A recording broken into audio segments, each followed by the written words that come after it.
যিসকল ব্যক্তিয়ে PNRDত এপ্লাই কৰিম বুলি ভাবি আছে কিন্তু PRC চাৰ্টিফিকেটৰ কাৰণে আপোনালোকে PNRDত এপ্লাই কৰিব পৰা নাই, তেওঁলোকৰ কাৰণে আজিৰ এই ভিডিঅ'টো খুব বেছি ইম্পৰ্টেণ্ট আৰু গুৰুত্বপূৰ্ণ হ'বলৈ গৈ আছে। কাৰণ আপোনালোকে আপোনাৰে অকল PRC চাৰ্টিফিকেট নোহোৱা নহয়, 90% লোকৰে PRC চাৰ্টিফিকেট নাই। তো তেওঁলোকে কি এই এপ্লাইটো কৰিব পাৰিব নে নোৱাৰিব? আপোনালোকে PRC চাৰ্টিফিকেটখন নোহোৱাকৈ এপ্লাই কৰিব পাৰিব নে নোৱাৰিব? আজিৰ ভিডিঅ'ত মই আপোনালোকক ক'ম। এইটোৰ এনচাৰ হ'ল পাৰিব।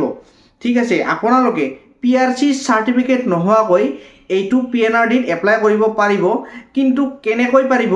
দুটা কাম কৰিব লাগিব আপুনি, একেলগে আপুনি দুটা কাম কৰিব লাগিব। এই দুটা কাম কৰিলেহে আপোনালোকে এই PNRDত এপ্লাইটো কৰিব পাৰিব। গতিকে ভিডিঅ'টো সম্পূৰ্ণ শেষলৈকে চাই থাকক, স্কিপ নকৰিব। স্কিপ কৰিলে আপোনালোকে কিছুমান কথা বুজি নাপাব। ঠিক আছে, এতিয়া প্ৰথম কথাটো হ'ল আপোনালোকে প্ৰথমতে PRCখন এপ্লাই কৰিব লাগিব। ঠিক আছে, এইটো নহয় যে PRCখন আজি এপ্লাই কৰিলে তাৰপিছত এপ্ৰুভ হ'ব, তাৰপিছতহে আপোনালোকে PNRD এপ্লাই কৰিব। সেইটো নহয়, আপোনালোকে এদিনতে এই দুয়োটা কাম কৰিব পাৰিব, কিন্তু আৰু এপ্লাই কৰিব পাৰিব, কিন্তু ৰিজেক্টও নহ'ব। কিন্তু এইটো কেনেকৈ কৰিব লাগিব আজিৰ ভিডিঅ'ত ক'ম। এতিয়া PRC এপ্লাই কৰিলে কি কি নথিপত্ৰ আপোনাক লাগিব প্ৰথমতে সেইটো আপোনালোকে জানিব লাগিব, তাৰপিছতহে আপোনালোকে নেক্সট কামটো কৰিব পাৰিব। আৰু মই আপোনালোকক প্ৰথমতে কৈ থওঁ যে আপোনালোকে PRCখন নিজেই এপ্লাই নকৰিব, কেতিয়াও নকৰিব। আপোনালোকে যদিও জানে PRCখন এপ্লাই কেনেকৈ কৰে, তথাপিও আপোনালোকে PRCখন মোবাইলতে এপ্লাই নকৰিব, কাৰণ ইয়াত এটা বহুত ডাঙৰ সমস্যা আছে। কিনো এই সমস্যা? এতিয়া মই আপোনালোকক কৈ আছোঁ। PNRDত এপ্লাই কৰিলে কি লাগে? PRC লাগে। ঠিক আছে, PRC এপ্লাই কৰিলে আপোনালোকক কি কি লাগিব এতিয়া চাওক। PRC এপ্লাই বহুত ডাঙৰ সমস্যা, এইটো আপোনালোকে চাওক। প্ৰথমতে আপোনালোকে বুজি লওক কথাটো। প্ৰথমতে আপোনালোকে কি লাগিব? আপোনালোকক ফটো লাগিব। PRC এপ্লাই কৰিলে কি লাগিব? ফটো লাগিব। ঠিক আছে, খাজানা ৰচিদ লাগিব, ভোটাৰ লিষ্ট, নতুন ভোটাৰ লিষ্টখন লাগিব। ঠিক আছে, যিখিনি ডকুমেণ্ট কৈ আছোঁ মই আপোনালোকক, এইখিনি আপোনালোকৰ 99% আছে, কিন্তু 1% আপোনালোকৰ এখন ডকুমেণ্ট নাই। সেইটো কি? সেইটোৱে হৈছে ডাঙৰ সমস্যা। এতিয়া মই আপোনালোকক কি কৈ আছোঁ, সেইটো কি সমস্যা। প্ৰথমতেতো আপোনালোকক ফটো লাগিব PRC এপ্লাই কৰিলে, খাজানা ৰচিদ লাগিব, ভোটাৰ লিষ্ট নতুনখন লাগিব, বাৰ্থ চাৰ্টিফিকেট লাগিব, এডমিট কাৰ্ড লাগিব, HSLC হওক, হাই ছেকেণ্ডাৰী হওক। তাৰপিছত ভোটাৰ ফটোকপি লাগিব 65 চন আৰু 97 চনৰ, আধাৰ কাৰ্ড লাগিব আৰু গাঁওবুঢ়া চাৰ্টিফিকেট লাগিব। কি এখন ফৰ্ম, যিখন ফৰ্ম আপোনাৰ লগত এতিয়া নাই, সেইখন হৈছে higher education form. Higher education form কি হৈছে আপোনালোকৰ? যেতিয়া আপোনালোকে হাই ছেকেণ্ডাৰী বা আপোনালোকে BA পঢ়িব, BA পঢ়াৰ পিছত আপোনালোকে ধৰক হাই ছেকেণ্ডাৰী পাছ কৰিলে, নাইবা আপুনি ধৰক BA পাছ কৰিলে। হাই ছেকেণ্ডাৰী পাছ কৰাৰ পিছত যেতিয়া আপোনালোকে বাহিৰত পঢ়িবলৈ যাব, বা BA পাছ কৰাৰ পিছত আপোনালোকে যেতিয়া বাহিৰত পঢ়িবলৈ যাব, তেতিয়া আপোনালোকক এখন PRC লগা হয়।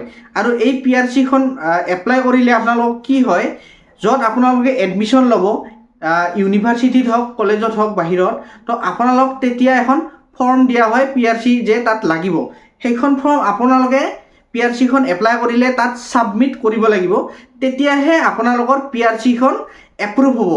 আৰু এতিয়া আপোনালোকক অসমত PRC দিয়া হৈ আছে কেৱল হায়াৰ এডুকেশ্যনৰ কাৰণেহে, মানে পঢ়াৰ কাৰণেহে আপোনালোকক PRC এতিয়া দি থকা হৈছে। এই PRC খানেৰেও আপোনালোকে PNRDত এপ্লাই কৰিব পাৰিব, আৰু কোনো চাকৰিৰ কাৰণে এতিয়া আপোনালোকক PRC দি থকা হোৱা নাই। আপোনালোকে পঢ়িবলৈ গ'লেহে আপোনালোকে এই PRC চাৰ্টিফিকেটখন পাব। গতিকে এতিয়া PRC চাৰ্টিফিকেটখন কেনেকৈ এপ্লাই কৰিব, আপুনি ক'ত যাব, সেইটো মই এতিয়া আপোনালোকক কৈ আছোঁ। আপোনালোকে আপোনাৰ ওচৰত থকা CSC চেণ্টাৰত যাব। এইটো নহয় যে আপোনালোকে যিকোনো CSC চেণ্টাৰতে যাব। আপুনি CSC চেণ্টাৰত গৈ কেনে তেওঁৰ দোকানীজনক বা CSC চেণ্টাৰ অপাৰেটৰজনক আপোনালোকে প্ৰথমতে সুধিব যে আপুনি PRC চাৰ্টিফিকেটখন এপ্লাই কৰিব পাৰিব নে নোৱাৰে। তেওঁ যদি কয় পাৰিম, তেনেহ'লে আপোনালোকে তাত কৰিব পাৰিব। আৰু এইটো নহয় যে আপোনালোকে তেওঁ পাৰিম বুলি ক'লেই আপোনালোকে সেইটো এপ্লাই কৰি দিব তাত, কাৰণ আপোনাৰ PRC চাৰ্টিফিকেটখন এপ্ৰুভ হ'ব লাগিব। ঠিক আছে, কেতিয়া হ'ব লাগে? এক মাহ বা 1.5 মাহ পিছত এই PRC চাৰ্টিফিকেটখন এপ্ৰুভ হৈ যায়। আপোনালোকে তেওঁৰ পৰা প্ৰমাণ ল'ব যে তেওঁ আগতে PRC চাৰ্টিফিকেট এপ্লাই কৰিছিল নে নাই, 2 মাহ বা 3 মাহ আগত তেওঁ PRC চাৰ্টিফিকেট এপ্লাই কৰিছিল নে নাই। আৰু সেই এপ্লাই কৰা PRC চাৰ্টিফিকেটবিলাক এপ্ৰুভ হৈছেনে হোৱা নাই আপোনালোকে কনফাৰ্ম কৰি ল'ব। কাৰণ তেওঁৰ এইটোৱে দায়িত্ব নহ'ব যে আপোনাৰ PRC চাৰ্টিফিকেটখন এপ্লাই কৰি দিলে এপ্ৰুভ হৈছে নে ৰিজেক্ট হৈছে তেওঁৰ কোনো দায়িত্ব নাই। তেওঁ সম্পূৰ্ণ দায়িত্ব ল'ব লাগিব। আপুনি তেওঁ সম্পূৰ্ণ দায়িত্বটো দিব লাগিব যে আপোনাৰ PRCখন এপ্লাই কৰিব আৰু তেওঁ এপ্ৰুভ হোৱালৈকে তেওঁৰ দায়িত্বত থাকিব। কি কি ডকুমেণ্ট লাগে মই আপোনালোকক ডকুমেণ্টখিনি কৈছোঁহে। আপোনাৰ এখনে যি ডকুমেণ্ট নাই সেইখন হৈছে হায়াৰ এডুকেশ্যন ফৰ্ম। সেইখন কি কৰিব লাগে, কেনেকৈ কি কৰিব লাগে সেইটো CSC অপাৰেটৰে আপোনাক সহায় কৰি দিব। তো আপোনালোকে এইখিনি কাম CSC চেণ্টাৰত গৈ কৰিব আৰু তেওঁক ধুনীয়াকৈ সুধিব PRC এপ্লাই কৰিছেনে কৰা নাই, এপ্লাই কৰা PRC চাৰ্টিফিকেটবিলাক এপ্ৰুভ হৈছেনে হোৱা নাই। এতিয়া নেক্সট কথাটো হ'ল আপুনি এই এপ্লাইটো কৰাৰ পিছত এতিয়া PNRDত এপ্লাই কেনেকৈ কৰিব এতিয়া মই আপোনালোকক কৈ আছোঁ। এতিয়া PNRDত আপোনালোকে এপ্লাই কৰিলে কি কি নথি পত্ৰ লাগিব সেইটো মই আপোনালোকক কৈ আছোঁ, ঠিক আছে।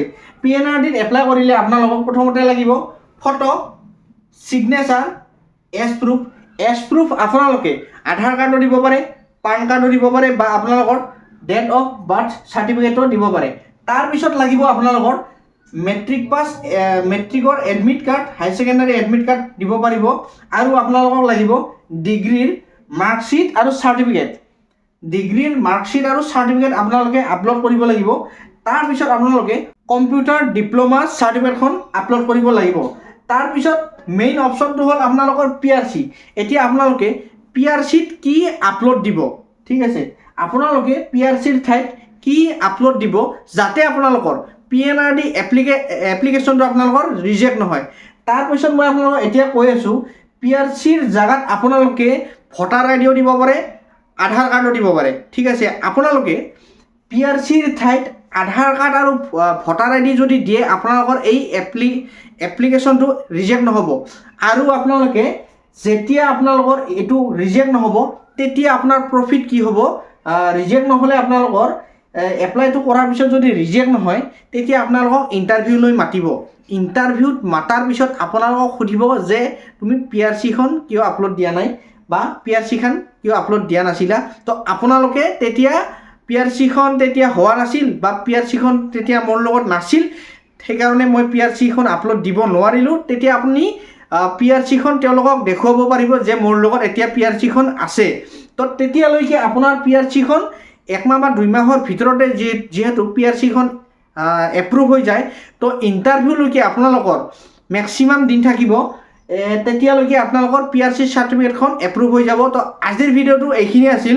যদি মোৰ ভিডিঅ'টো ভাল লাগিল তেনেহ'লে মোৰ ভিডিঅ'টো এটা লাইক কৰি দিব আৰু যদি মোৰ চেনেলটোলৈ প্ৰথমবাৰৰ কাৰণে আহিছে তেনেহ'লে মোৰ চেনেলটো আপোনালোকে ছাবস্ক্ৰাইব কৰিবলৈ নাপাহৰিব, কিয়নো এনেকুৱা ধৰণৰ ইম্পৰ্টেণ্ট আৰু ইনফৰ্মেটিভ ভিডিঅ' মই আপোনালোকৰ কাৰণে সদায় লৈ আহোঁ। আজিলৈ ধন্যবাদ।